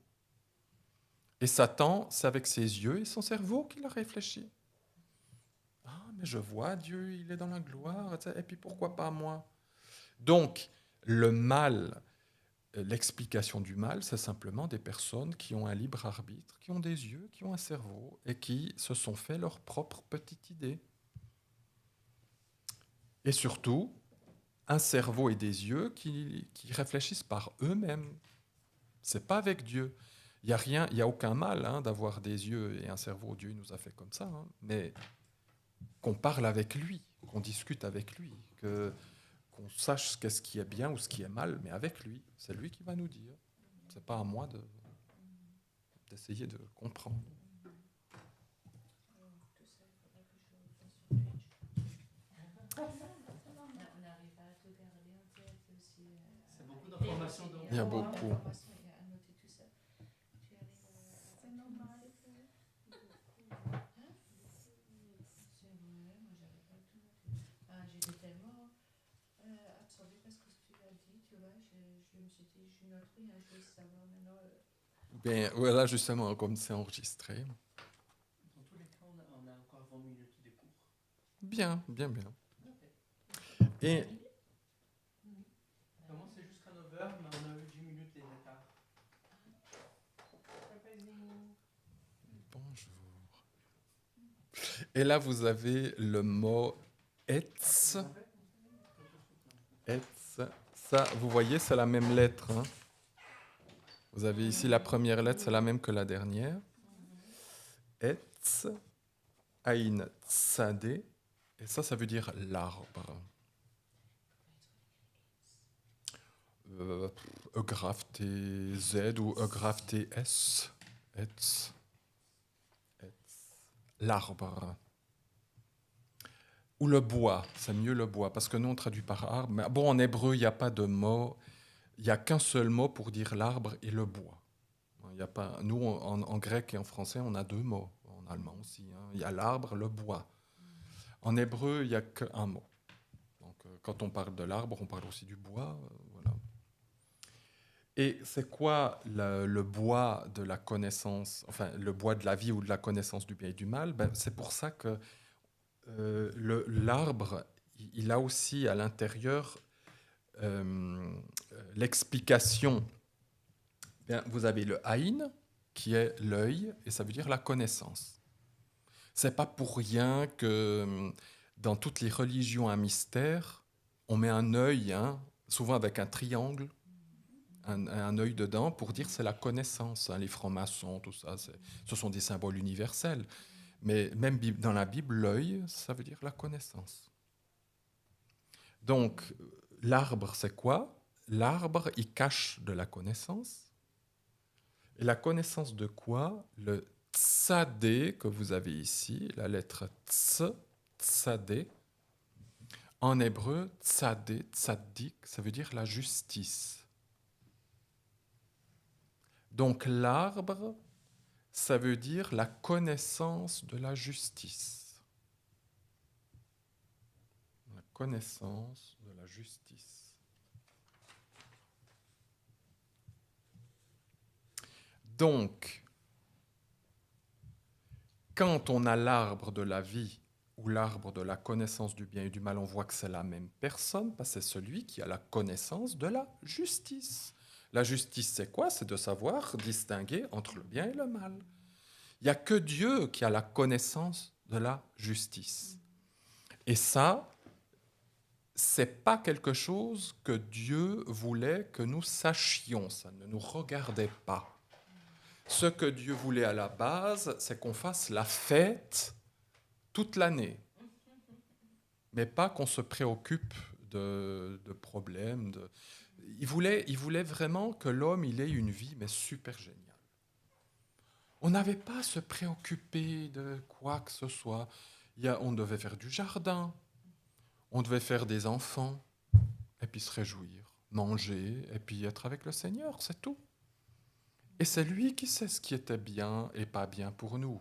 Il n'y avait pas à C'est pas à nous de savoir ces choses-là.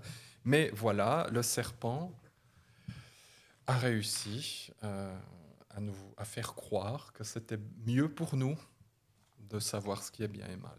Ben, voilà, ça donne de la souffrance. Hein. Savoir ce qui est bien et mal, ça donne de la souffrance. Et c'est exactement ce que dit notre ami Salomon dans l'Ecclésiaste. Quand on augmente la connaissance, on augmente la douleur, on augmente la souffrance. Parce que de savoir les choses, alors c'est bien hein, la bonne connaissance. Maintenant, on est obligé. Hein, on ne peut pas dire, oui, bon, ben, c'est plus à nous de savoir le bien et le mal, donc il faut... Non, on est dans un monde maintenant où il y a du bien, il y a du mal, c'est compliqué, je suis obligé de savoir ce qui est bien et mal. Mais ça, je le fais avec l'esprit. Si je veux souffrir le moins possible, ça ne veut pas dire que... je dois reformuler ma phrase. Si je veux souffrir le mieux possible, c'est plutôt pas le moins possible. Parce que, oui, peut-être aussi le moins possible. Mais j'ai envie de dire, si je veux souffrir le mieux possible, je dois arrêter par moi-même de connaître ce qui est bien et mal. Ce n'est pas par moi-même que je vais connaître ça. C'est par l'Esprit Saint. Si je veux souffrir le mieux possible, peut-être aussi le moins possible, puisqu'il y a beaucoup de souffrances qui sont dues à ma connaissance du bien et du mal, parce que je suis têtu, parce que je veux faire tout seul. Alors quand on veut faire tout seul, il y a toujours des problèmes, et puis de la souffrance qui en suit, ça c'est clair. Mais si maintenant je veux souffrir le mieux possible, parce que de la souffrance il y en aura toujours, c'est en disant, Seigneur, cet arbre de connaissance du bien et du mal, je dois le faire crever. Il faut que je mette du désherbant, je dois le faire mourir, hein, parce qu'on est tellement... C'est un réflexe. Hein, on est depuis tout petit, on fonctionne comme ça. Maintenant, je dois dire non, Saint-Esprit. Dans cette situation, c'est quoi qui est le mieux ? Je dois vraiment aller toujours à l'arbre de la vie. Je dois toujours aller à Jésus directement. Dès que je vais à l'arbre de la connaissance du bien et du mal, ça veut dire que je vais à mon Dieu, à moi. Je vais dans mon propre Dieu, dans ma propre ressource. Et ça fait souffrir. À chaque fois que je croque ce fruit-là, il y aura toujours des conséquences. Non, je préfère manger le fruit de la vie. Et ça veut dire, Seigneur, qu'est-ce que je dois faire dans ce cas-là ? C'est quoi le mieux ? Parce que alors, je sais que de ne pas tuer mon voisin, je sais que c'est mal. Enfin, je sais que c'est bien de ne pas tuer le voisin. Donc ça, c'est bon. Je n'ai pas forcément besoin de Dieu qui me dise « il ne faut pas aller tuer ton prochain ». Mais dans la vie, il y a tellement de situations, on ne sait pas ce qui est bien. On pense qu'il y a des choses qui sont bien. Ah, il y a un pauvre ici, il faut que je lui donne de l'argent, c'est bien. Ah, je ne sais pas. Seigneur, dis-moi. Est-ce que c'est bien que je le fasse ? Est-ce que tu as un autre projet ? Parce que la vie est très compliquée. Et donc, il faut maintenant uniquement... On doit toujours faire cet effort, hein, changer de réflexe, parce que c'est comme ça, on est né avec ça. Seigneur, je veux maintenant croquer dans le fruit de la vie. Je veux retourner au fruit de la vie. Je dois abandonner ce fruit du bien et du mal qui m'habite. Hein. Je dois toujours me tourner vers le Seigneur et dire, Seigneur, tu penses quoi, toi ?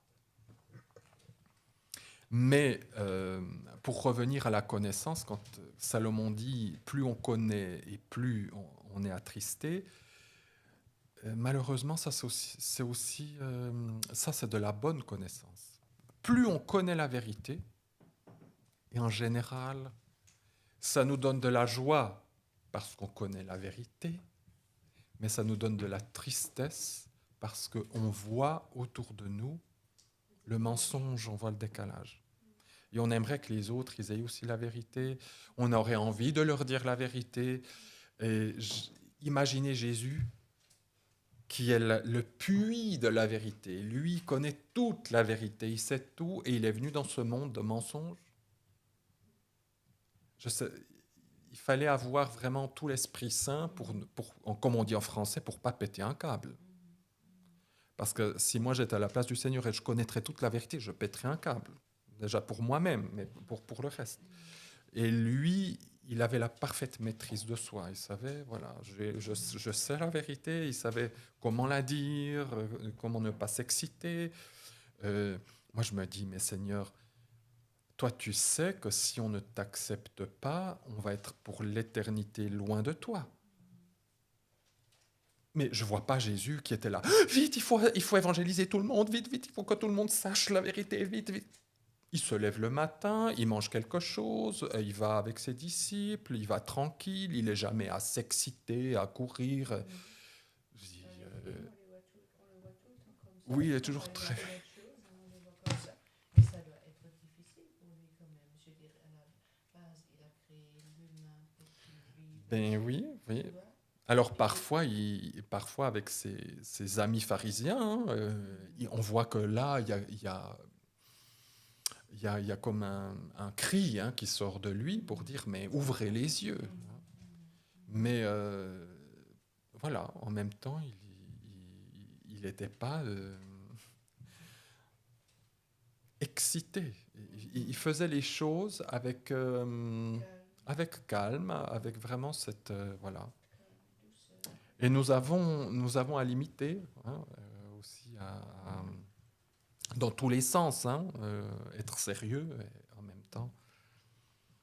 Alors voilà, l'arbre, Jésus est l'arbre, c'est lui qui a la connaissance et qui est le juste. Et il faut que je puise à cet arbre de la vie et plus du bien et du mal. Et dans ce monde, c'est lui qui va me montrer ce qui est bien et ce qui est mal, mais seulement si je m'adresse à lui et si je mange à son fruit à lui.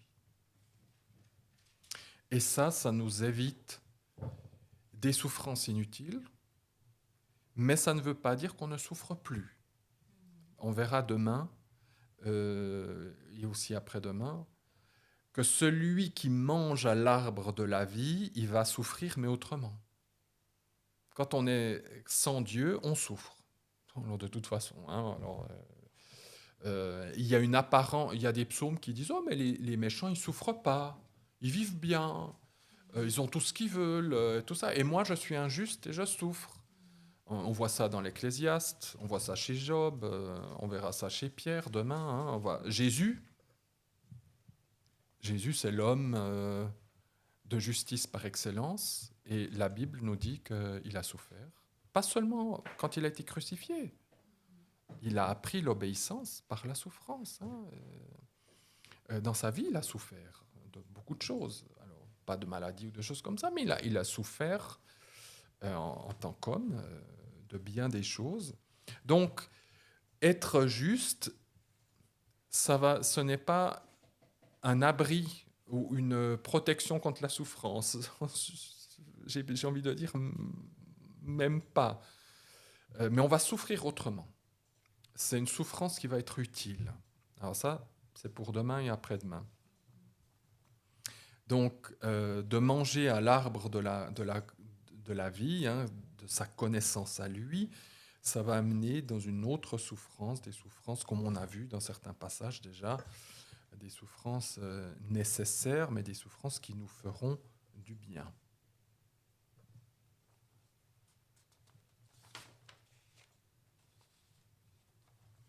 Alors, je vous donne un passage dans Romains 8. Romains 8, 18 à 21. Alors, je ne lis pas tout parce que j'ai un petit peu coupé.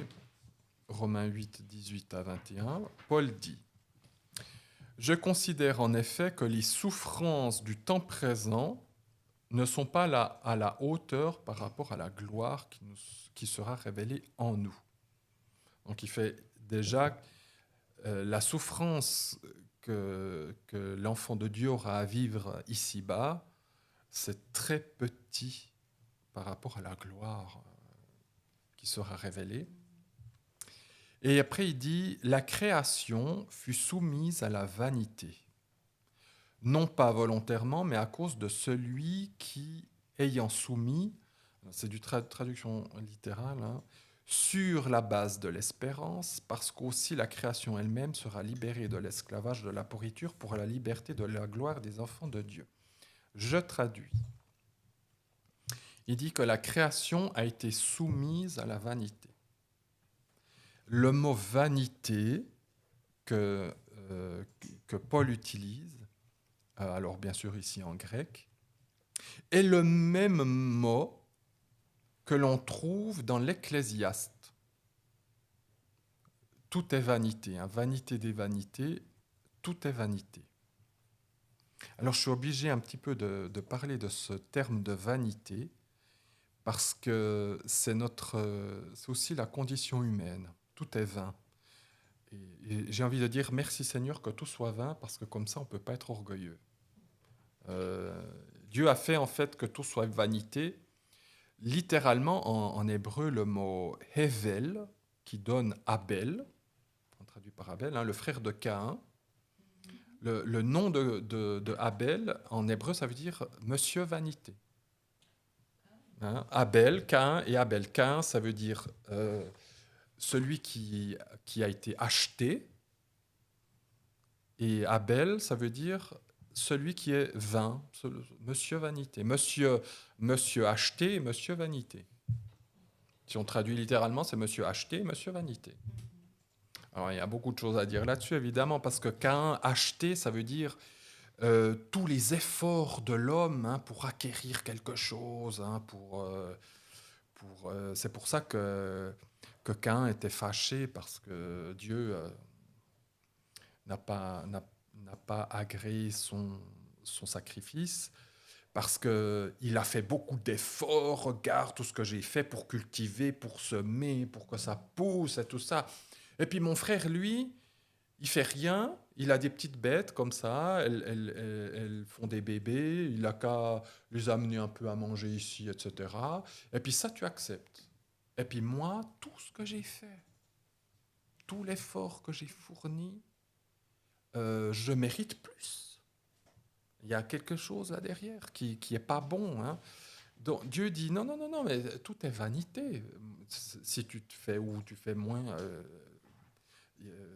c'est moi qui fais pousser. Enfin voilà, il faut que tu apprennes que c'est pas la force de l'homme que tu vas me plaire. Hein. Et en fait, l'Ecclésiaste, le livre de l'Ecclésiaste, en filigrane derrière, c'est le combat de Caïn et Abel. Si on lit bien l'Ecclésiaste, c'est Caïn et Abel. C'est celui qui fait plein de choses, qui travaille toute sa vie pour avoir de l'argent, pour avoir de la gloire, etc. Et puis Salomon dit, ben, il meurt comme tout le monde. Et puis en fait, tout ce qu'il fait, c'est Hevel, c'est vain. Il faut être comme Abel. En fait, il faut avoir l'attitude de Abel. Ça veut dire être toujours dans la joie, la reconnaissance, et puis se laisser porter par Dieu. Enfin, je résume grossièrement, mais c'est un peu ça. Et Dieu, lorsque Adam et Ève ont commis la faute, Dieu a soumis ce monde sous Hevel, sous Abel quelque part. Il a dit, je dois faire que dans ce monde, personne ne puisse gagner quelque chose pour mériter le salut. Tout ce que j'ai fait, je veux que toute la gloire me revienne. Et que ce monde, il soit Hevel. En hébreu, ça veut dire un souffle, une petite vapeur, quelque chose qu'on peut pas prendre, ça part direct comme ça. Et ça, c'est l'image de l'homme. On est juste un petit souffle. Et Dieu a mis ce monde sous cette vanité et dit, non pas volontairement, mais à cause de celui qui a soumis.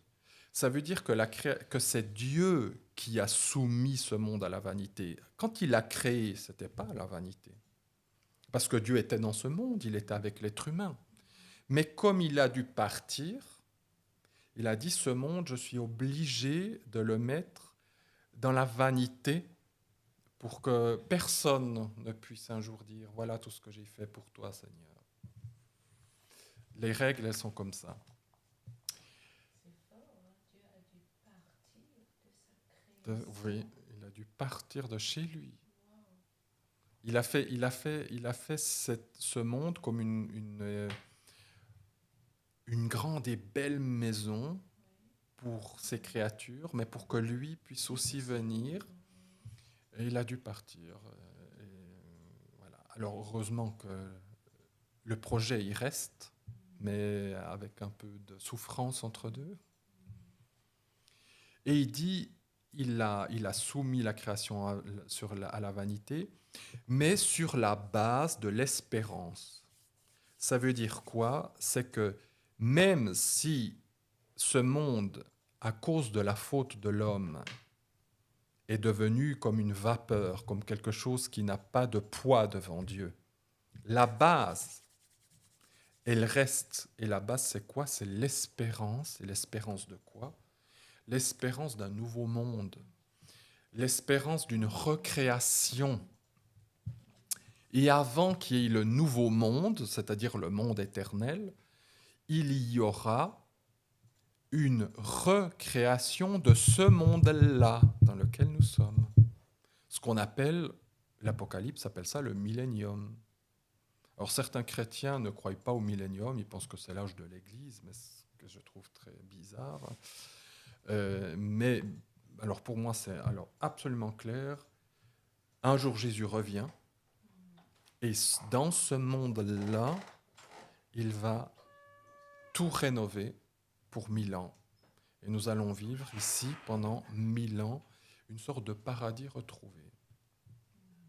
Et là, le monde va être libéré de la vanité.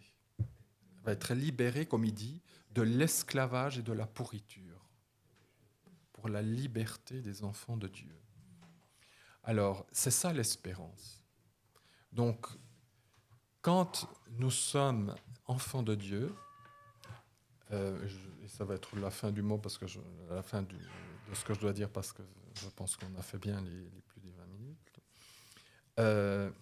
En tant qu'enfant de Dieu, je sais que tant que je serai dans ce monde, dans ce corps, même si je suis enfant de Dieu, je vais encore souffrir.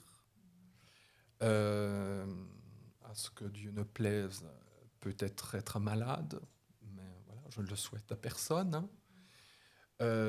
En tout cas, je sais une chose, c'est que je ne suis qu'un souffle et qu'un jour je vais mourir. Ça, c'est sûr.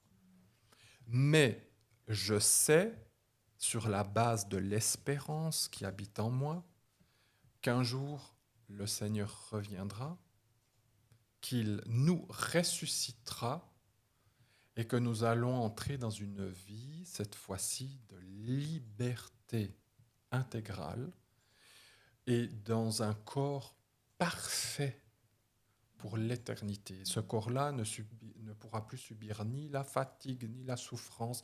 La souffrance ne sera plus du tout dans le vocabulaire du ressuscité.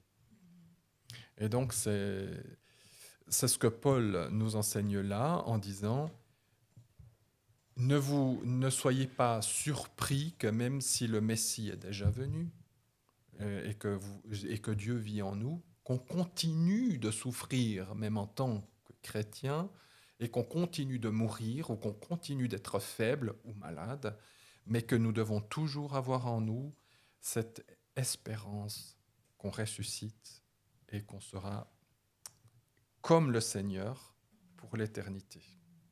Donc c'est dans cette tension que l'enfant de Dieu il doit vivre, toujours dans ce monde, déjà avec le Seigneur, mais toujours humain, toujours pécheur, repentant, toujours faible, soumis à la vanité. Je suis toujours soumis à la vanité, ça c'est très important, parce que dès que je commence d'être comme Caïn, c'est à nouveau le début des problèmes. Je dois être comme Abel et être d'accord que je suis vain dans la vanité et je suis vanité. Mais un jour, le Seigneur me ressuscitera. Et alors là, les choses seront vraiment différentes. Voilà, je pense que c'est déjà assez. Merci beaucoup, Yann. Merci, Yann. C'est intéressant. Finir avec une prière. Oui, volontiers. Il y a quelqu'un qui veut...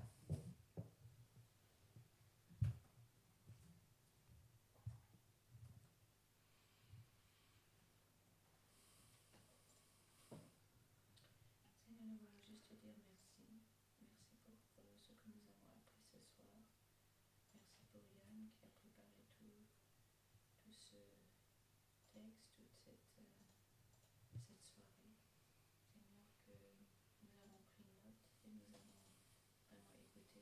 Seigneur, que c'est ce que nous avons appris, nous n'allons pas juste que nous allons le garder dans notre cœur, mais que nous allons aussi le mettre en pratique et pouvoir aussi en parler autour de nous. Seigneur, il y a encore tellement de choses que nous devons apprendre en venant de toi, Seigneur. Mais oui, je te demande juste instruis-nous. Amen. Instruis-nous. Et si c'est à travers des gens, des personnes comme Yann, Seigneur, que nous soyons prêts à t'écouter.